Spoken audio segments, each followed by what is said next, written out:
ভগবতে রামকৃষ্ণায়।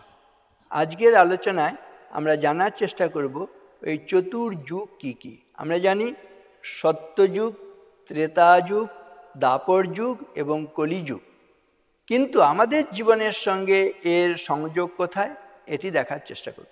সেটিতে বলা হয়েছে, কলি শয়ানো ভবতি সঞ্জিহানস্তু দ্বাপর উত্তিষ্ঠ ত্রেতা ভবতি কৃতম সম্পদ্যতে চরণ চরৈবেতি চরৈবেতি। এর অর্থ কি? কলি শয়ানো ভবতি, আমরা যখন শুয়ে থাকি, শয়ন করে থাকি, তখন আমাদের জীবনে কলিযুগ।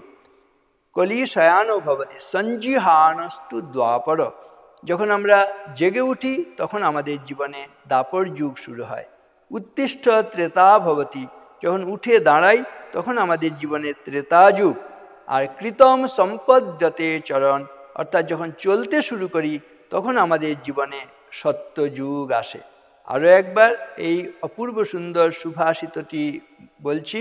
বলা হয়েছে, কলি শয়ানো ভবতি সঞ্জিহানস্তু দ্বাপর উত্তিষ্ঠ ত্রেতা ভবতি কৃতম সম্পদ্যতে চরণ। তাহলে শুয়ে থাকলে কলিযুগ, জেগে থাকলে দ্বাপর যুগ, উঠে দাঁড়ালে ত্রেতা যুগ এবং চলতে শুরু করলে সত্যযুগ। সেজন্য বলা হয় চরৈবেতি চরৈবেতি, এগিয়ে চলো এগিয়ে চলো।